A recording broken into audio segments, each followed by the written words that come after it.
Ukraine को इस युद्ध में नाकामी पर नाकामी हाथ लग रही है, लेकिन उसके बावजूद उसके हौसले पस्त नहीं हुए हैं। पिछले 100 घंटे से यूक्रेन लगातार रूस के भीतर बड़े धमाके की कोशिश में लगा हुआ है। रूस हर हमले को नाकाम कर रहा है, लेकिन यूक्रेन की कोशिशें जारी हैं। सोमवार की सुबह फिर से मॉस्को पर ड्रोन से हमले की कोशिश हुई। एक दिन पहले भी मॉस्को और कुर्स्क में ड्रोन गिराए गए थे। सवाल यह है कि ज़ेलेंस्की क्या रूस को एटमी हमले के लिए उकसाते हुए नजर आ रहे हैं ताकि नाटो युद्ध में शामिल हो जाए, क्योंकि यूक्रेन में ताबड़तोड़ प्रहार के बाद रूस नई जीत के करीब पहुंच गया है।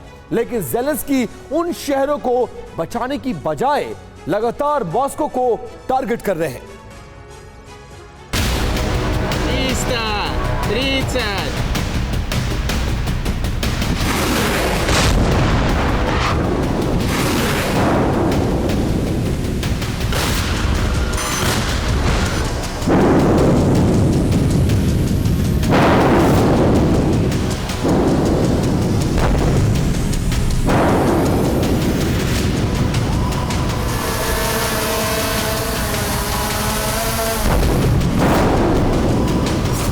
यूक्रेन पर अटैक और रूस का सेल्फ डिफेंस, अब दोनों मोर्चे पर पुतिन की रणनीति कामयाब नजर आने लगी है।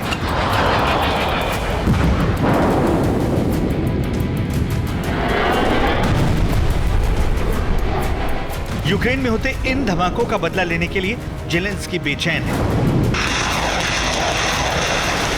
लेकिन यूक्रेन का एक भी हमला कामयाब नहीं हो रहा है।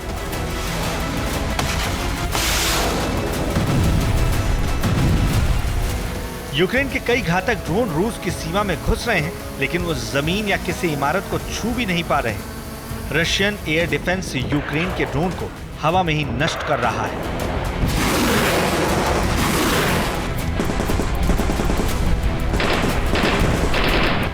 सोमवार की सुबह भी मॉस्को पर कई हमले की कोशिश हुई। मॉस्को की सुरक्षा में हर पल चौकन्ने अफसरों को फिर ड्रोन की गड़गड़ाहट ने डरा दिया। रिपोर्ट के मुताबिक एयरक्राफ्ट जैसे ड्रोन का इस्तेमाल किया गया। इलेक्ट्रॉनिक हथियार से ड्रोन को गिरा दिया गया। यूक्रेनी ड्रोन का मलबा ओडेंत्सोवो प्रांत में गिरा। रूस ने किसी भी ड्रोन हमले से किसी तरह के नुकसान से इनकार किया, लेकिन मॉस्को में कुछ देर के लिए उड़ानों पर असर जरूर पड़ा।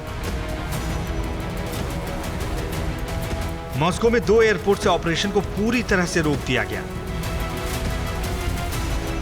कुपियांस्क में रूस का कब्जा हो चुका है। यूक्रेन की तमाम कोशिशें इस इलाके में नाकाम हुई और अब रूस की सेना यूक्रेन के कुछ और इलाकों में हावी हो रही है। रूस के विजय पथ का रूट अब कुछ साफ होने लगा है। रूस कहां जीत के करीब है और सबसे कड़ा मुकाबला कहां है, पहले आपको ये दिखा देते हैं।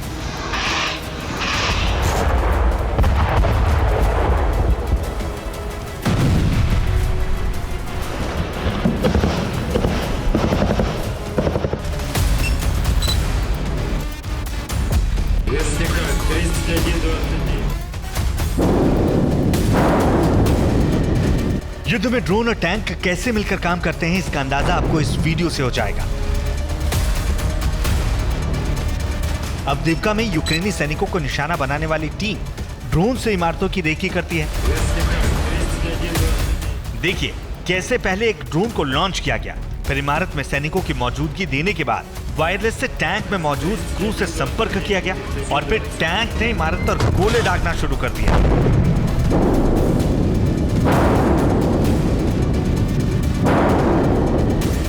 यूक्रेन ने कई बार नेटो पर घटिया और बेकार हथियार देने का आरोप लगाया है। यहाँ यूक्रेन के सैनिक बॉडी आर्मर का टेस्ट ले रहे हैं। टेस्ट में सैनिकों को गोली से बचाने वाली इस जैकेट से गोली आर पार हो गई।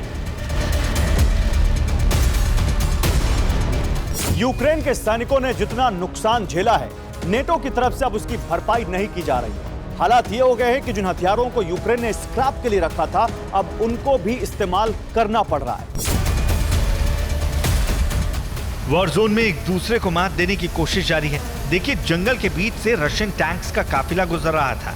रूस की सेना इस बात से अनजान थी कि एक यूक्रेनी ड्रोन उनकी हर मूवमेंट की खबर भेज रहा है।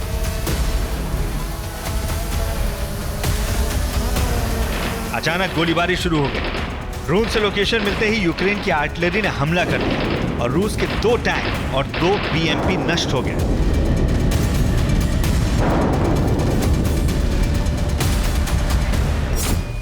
यूक्रेन की आर्टिलरी का एक और हमला देखिए। यूक्रेन की आर्टिलरी से सटीक निशाना लगाया गया और रूस के एक होवित्जर में जोरदार धमाका हुआ।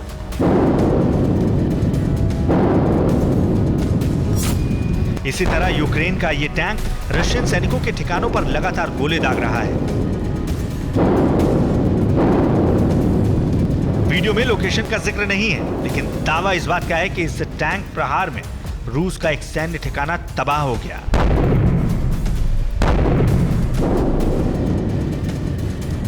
डोनेस्क और ज़ेपोरिजिया में रूस के सैनिक लगातार कोशिश के बावजूद यूक्रेनी फौज पर हावी नहीं हो पा रहे हैं और इन दोनों इलाकों में रूस के हथियारों के गोदाम नष्ट होने की वजह से रूस के सैनिक हथियारों की नई खेप पहुंचने के इंतजार में हैं।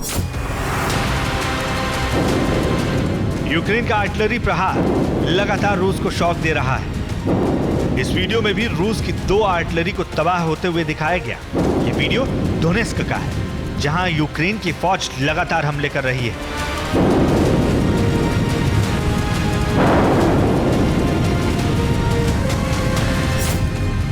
कुपियांस्क पर कब्जे के बाद रूस की सेना अब यहां सप्लाई लाइन को काट रही है। रूस ने यहां ग्लाइडिंग बम का इस्तेमाल करके कुपियांस्क के 2 पुल उड़ा दिए।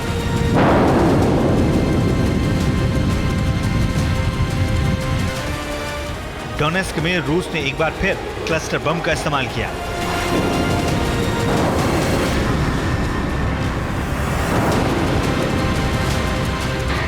यूक्रेनी फौज डोनेस्क में रिहायशी इलाकों पर गोलीबारी कर रही है। रूस की सेना ने बड़े पैमाने पर यूक्रेनी फौज को खत्म करने के लिए क्लस्टर बम का इस्तेमाल किया।